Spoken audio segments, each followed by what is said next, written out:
नमस्कार दोस्तों, मैं हूं सुरजीत श्यामल। आप देख रहे हैं वर्कर वॉइस.in।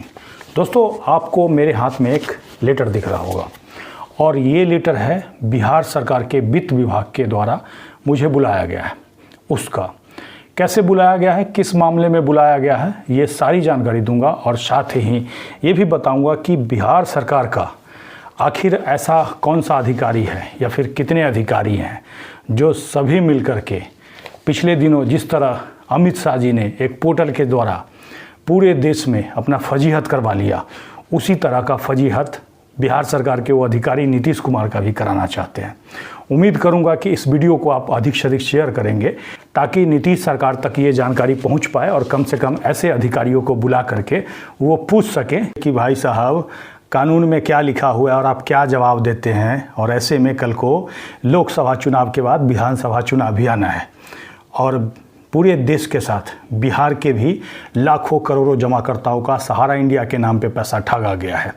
और ये जो फर्जीवाड़ा है जिसको उजागर किया गया बिहार से ही किया गया है और पटोरी से किया गया है, और वही का मामला है जिसके तहत वित्त विभाग ने ये चिट्ठी देकर के बुलाया है, जिसके तहत न केवल पूरी जानकारी दूंगा, पूरा डॉक्यूमेंट दिखाऊंगा और साथ ही उस अधिकारी ने जांच के विषय में फ़ोन पे मुझे क्या कहा ये भी आपको सुनाऊंगा।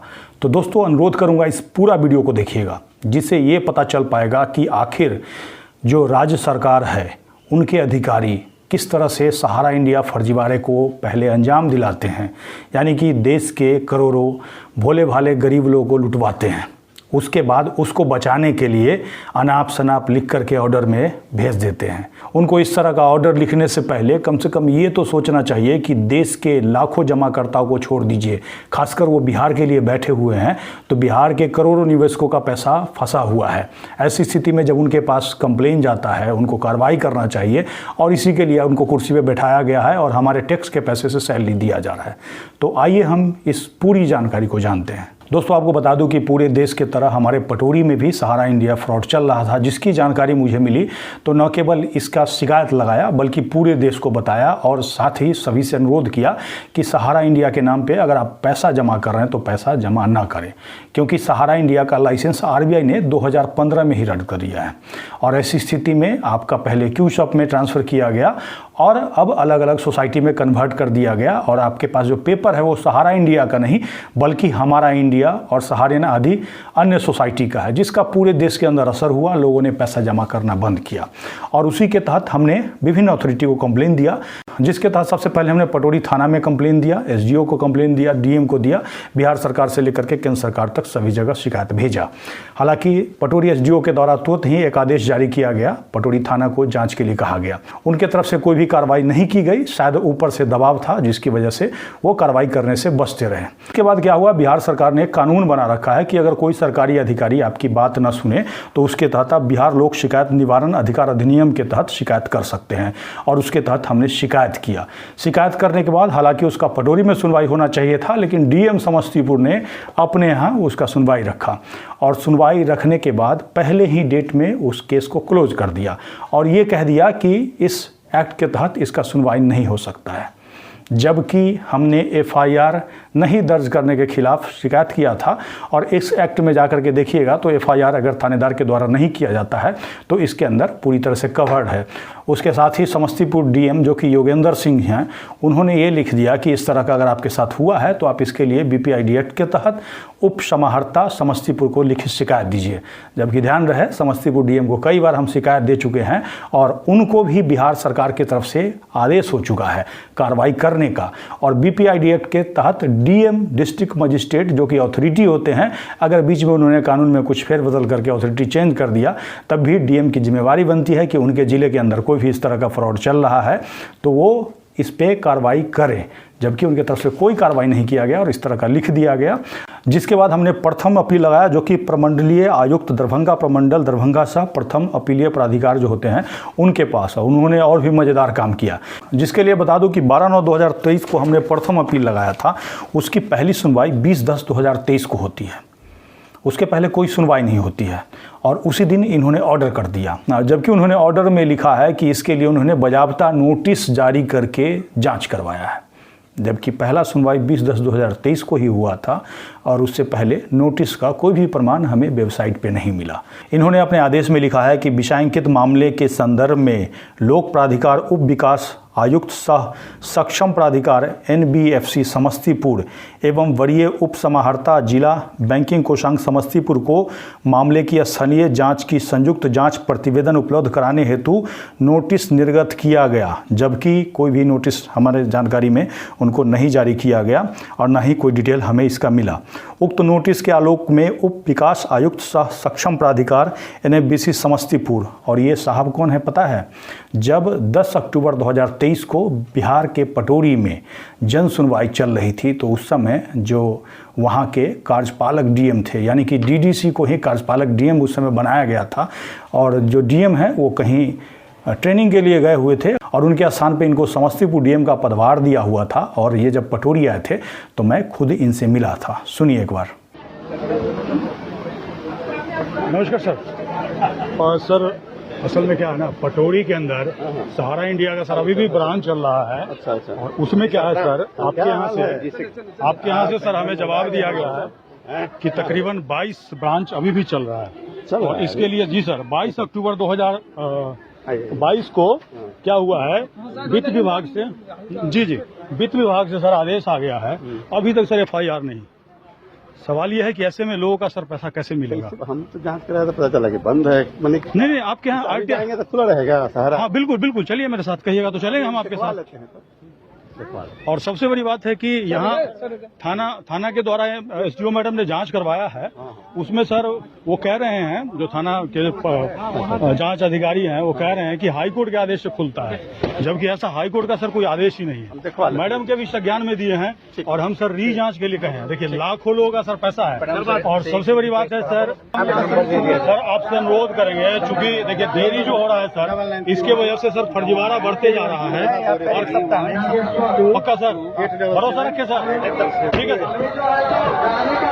उस समय इन्होंने कहा था कि 7 दिन के अंदर कार्रवाई होगी, जबकि यहाँ पे इन्होंने ये लिख करके रिपोर्ट दिया है कि 5/10/2023 को समस्तीपुर जिला के पटोरी अनुमंडल में अवस्थित सहारा इंडिया के कार्यालय का स्थल निरीक्षण किया गया।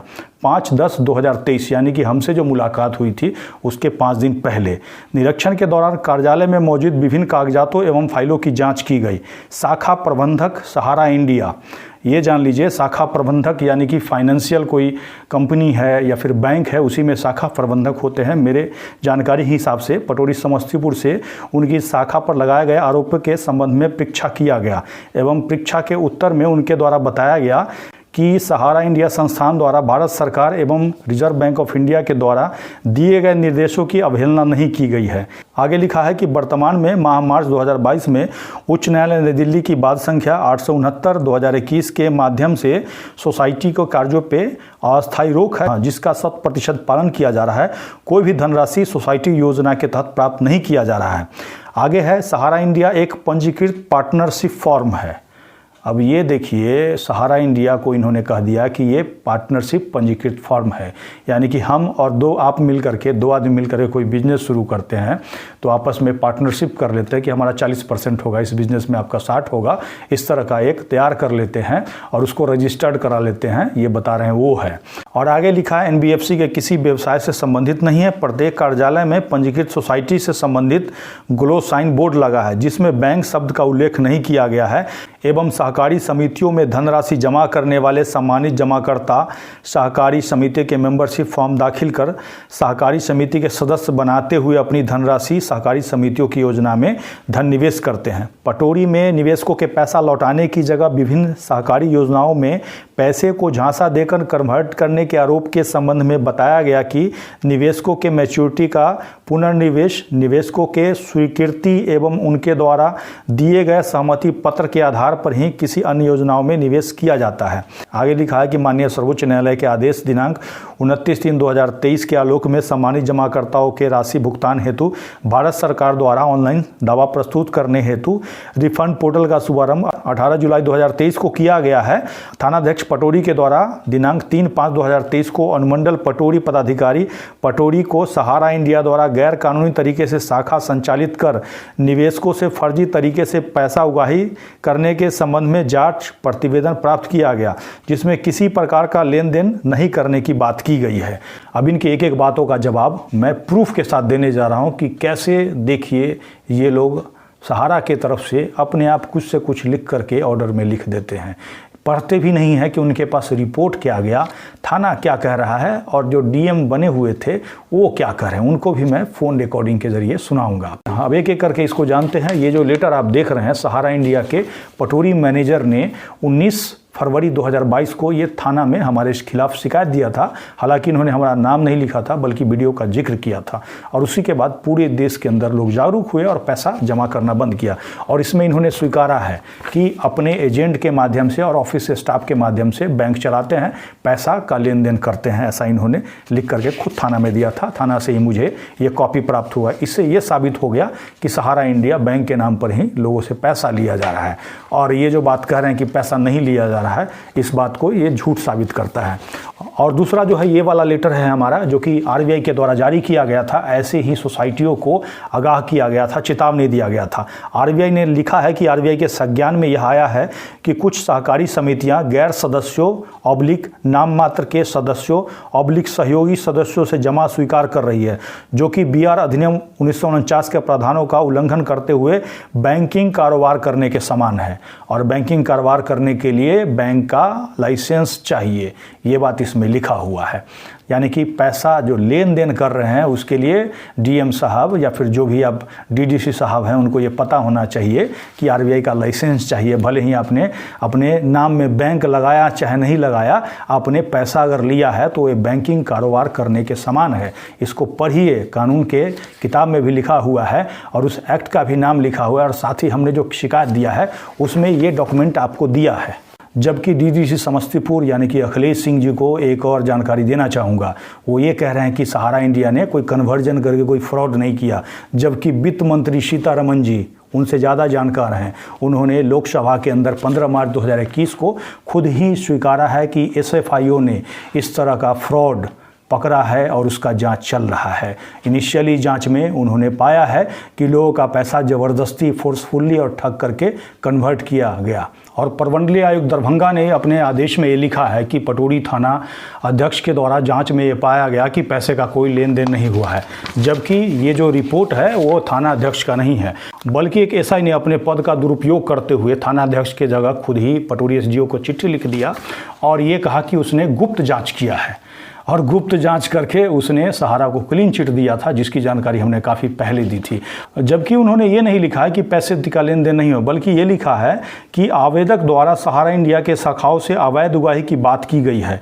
यदि आवेदक इस संदर्भ में शिकायत करना है या चाहते हैं तो बिहार जमाकर्ता के हितों का संरक्षण नियमावली 2004 के नियम 3 के तहत जिला समाहर्ता के समक्ष शिकायत दर्ज करा सकते हैं। अब पता नहीं प्रमंडलीय आयुक्त कहाँ से अपना ये ज्ञान लेकर के आ गए, और या फिर हिंदी भी उनको नहीं पढ़ने आता है। एक बार उस रिपोर्ट को पढ़ के देखना चाहिए। लेकिन उससे पहले मैं अखिलेश सिंह जी को फ़ोन किया था कि 5 अक्टूबर 2023 को आप तो पटोरी जांच में नहीं आए थे, तो फिर आपके बारे में ये कैसे लिख दिया गया और क्लीन चिट दिया गया। तो उन्होंने क्या कहा वो मैं आपको खुद ही सुनवाता हूँ। अखिलेश कुमार सिंह जी से बात करें, डीडीसी समस्तीपुर। जी नमस्कार जी, सुरजीत श्यामल बोल रहा हूँ सर। जी बताया। जी सहारा का आपने सर जांच किया था 5 अक्टूबर को, हमारा सहारा इंडिया पटोरी। अच्छा अच्छा बताइए। हाँ, तो उसमें सर हमारे पास आपका एक ऑर्डर आया है जो कि लोक शिकायत में लगाया था। आपने उसमें लिखा कि 5 तारीख को पटोरी में जांच करने गए थे आप। नहीं, मेरा लैंग्वेज नहीं होगा, वो एसडीओ जांच क्या लिखा हुआ है? आप ही के बारे में सर लिख दिया, इसलिए तो मैं आपको फोन कर रहा हूँ।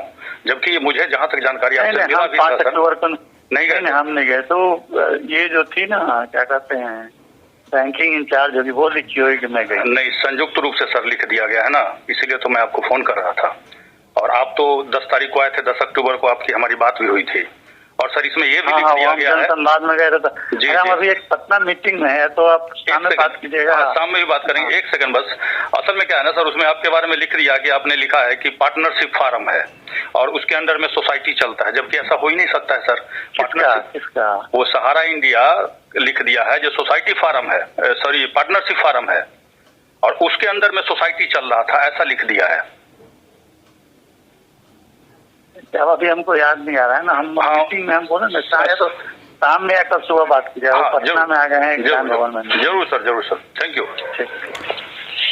तो आपने देखा इस तरह से ये डीडीसी समस्तीपुर अखिलेश सिंह जी हैं, जो कि डीडीसी हैं और उस समय जिला अधिकारी के पद पे थे। पटोरी आए थे जनसंवाद के दौरान और उसके दौरान हमारी बात हुई थी 10 अक्टूबर को, और 5 अक्टूबर को इनके बारे में लिख दिया गया कि ये संयुक्त जांच में गए थे।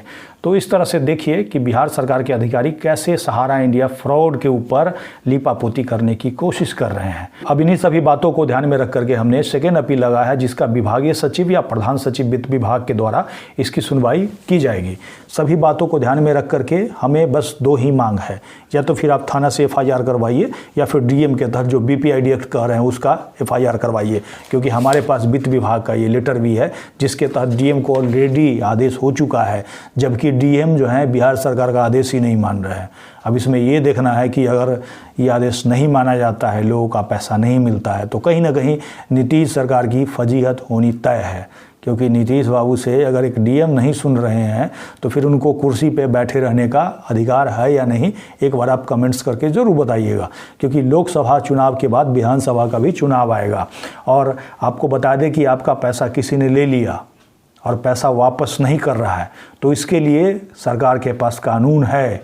तो ऐसे में ये कह रहा है कि जितना जमा करता है वो अपनी मर्जी से पैसा दे रहे हैं, जबकि उन्हीं जमाकर्ताओं ने 2000 से अधिक जमाकर्ताओं ने साइन करके आपको दिया है कि हमारा धोखे से पैसा लिया है, और आपने अगर जांच किया भी तो हमें क्यों नहीं बुलाया, हम तो वहीं थे, किसी जमाकर्ता को बुला लेते, सभी का नंबर हमने दे रखा है। तो इस तरह आपने कहीं ना कहीं सहारा से मिल करके और इस फर्जीवाड़े को अंजाम दिया है। इस बात की पूरी गारंटी जैसे जैसे आप लिख करके दे रहे हैं वैसे वैसे हमें समझ में आ रहा है। दोस्तों, ये जानकारी आपको कैसी लगी कमेंट्स करके ज़रूर बताइएगा। अगर हमें फेसबुक पे देख रहे हैं तो इसको अधिक से अधिक शेयर कीजिए, ताकि सरकार के जो अधिकारी हैं, जो न केवल कानून का धज्जी उड़ा रहे हैं बल्कि पूरी तरह से दुरुपयोग कर रहे हैं और जनता को लूटने में लगे हैं, ये बात सब तक पहुंचनी चाहिए। और अगर आप हमें फेसबुक पे देख रहे हैं तो पेज को लाइक कीजिएगा, यूट्यूब पे देख रहे हैं तो चैनल को सब्सक्राइब कीजिएगा। इसके साथ ही विदा लेता हूं, जल्द ही एक नई जानकारी के साथ मिलते हैं। धन्यवाद।